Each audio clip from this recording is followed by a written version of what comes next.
أهلا بيكم في قناة فهمناكو. ما تنسوش الاشتراك وتفعيل زر الجرس عشان يوصلكوا كل جديد، وكمان ما تنسوش المتابعة على الواتساب والتليجرام. أهلا بيكم في المحاضرة السابعة والأخيرة في الرياضة تمويل. طيب، لو حد جه قال لنا إن في 1000 جنيه هتوصلنا كمان سنة، أو ممكن ناخد مبلغ أقل بس النهاردة دلوقتي حالا، يا ترى نختار إيه؟ والأهم، إزاي نعرف إن المبلغ اللي هناخده النهاردة ده فعلا عادل؟ هو ده بالظبط اللي هنتكلم فيه النهاردة، الفرق بين الخصم التجاري والخصم الصحيح.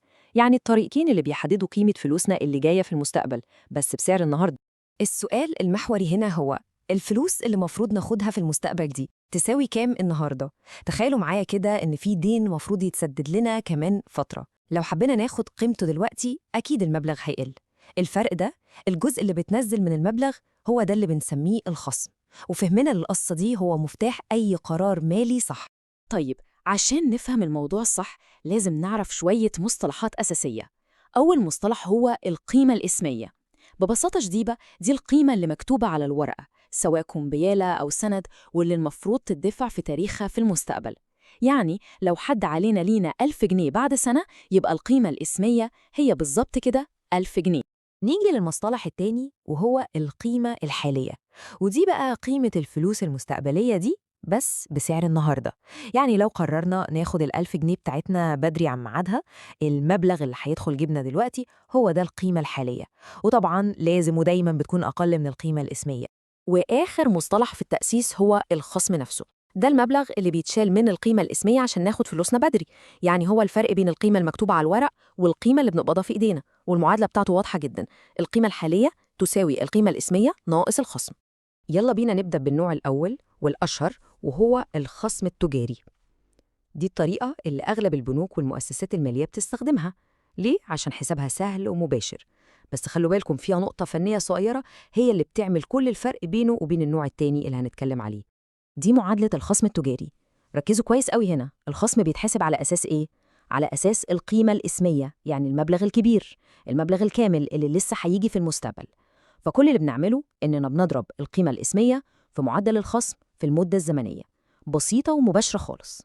طيب، الكلام النظري حلو، بس خلينا نطبق بمثال عملي عشان المعلومة تثبت. تخيلوا معانا دين قيمته الإسمية 1000 جنيه، المفروض يتسدد بعد 8 شهور ومعدل الخصم 12% سنوياً. عشان نحسب الخصم التجاري هنعمل إيه؟ هنضرب ال1000 جنيه اللي هي القيمة الإسمية في المعدل اللي هو 12% أو 0.12 في المدة. وهنا ناخد بالنا المدة 8 شهور والمعدل سنوي، فلازم نقسم 8 على 12. الناتج هيطلع كام؟ 80 جنيه. دي قيمة الخصم. طيب، المبلغ اللي هنقبضه فعلا كام؟ هنطرح الخصم ده من القيمة الإسمية. 1000 ناقص 80 يدينا 920 جنيه. دلوقتي بقى نيجي للنوع التاني، الخصم الصحيح أو الحقيقي. الطريقة دي بتعتبر أدق من الناحية الرياضية والمنطقية. ليه؟ لأنها مش بتبص على المبلغ المستقبلي، لأ، دي بتبص على المبلغ اللي احنا بناخده في إيدينا النهاردة. خلونا نشوف إزاي بتتحسب. وهنا بقى بيظهر الفرق الجوهري والأساسي بين الطريقتين. الخصم التجاري زي ما قلنا بيتحسب على القيمة الإسمية، يعني المبلغ اللي لسه ما جاش. أما الخصم الصحيح فده بقى بيتحسب على القيمة الحالية، يعني على المبلغ الفعلي اللي دخل جبنا دلوقتي. ممكن نبص للموضوع بشكل تاني. الخصم الصحيح ده هو ببساطة الفايدة بتاعة المبلغ اللي استلمناه. علشان نقدر نحسب الخصم الصحيح لازم الأول نجيب القيمة الحالية الصحيحة. وهنا المعادلة مختلفة تماماً. بدل ما بنضرب إحنا بنقسم القيمة الإسمية على 1 زائد المعدل مضروب في المدة. طب ليه بنقسم؟ لأننا هنا بنعمل العملية العكسية للفايدة، كأننا بنرجع بالزمن لورا، بنشيل الفايدة من المبلغ المستقبلي عشان نعرف أصله كان كام النهاردة. نرجع لنفس المثال بتاعنا عشان المقارنة تبقى واضحة. 1000 جنيه بعد 8 شهور بمعدل 12%. أول خطوة هنحسب القيمة الحالية الصحيحة. هنقسم ال1000 جنيه على 1 زائد 0.12 مضروبة في 8 على 12. لما نحسبها على الآلة الحاسبة الناتج هيطلع حوالي 925.92 جنيه. دي القيمة اللي هنقبضها. طيب، الخصم نفسه كام؟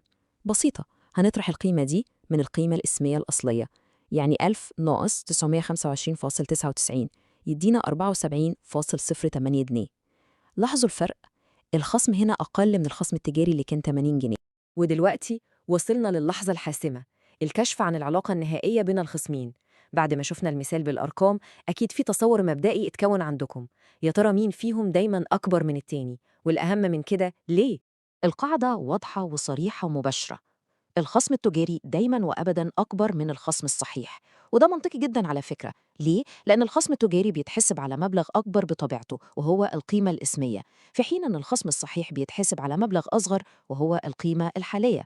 بالنسبة للبنك ده معناه ربح أكبر، وبالنسبة لصاحب الدين معناه مبلغ أقل في جيبه. الجملة دي بتلخص العلاقة بينهم بشكل عبقري. ممكن نعتبر إن الخصم التجاري مش بس بيساوي الخصم الصحيح، لأ، ده أكتر.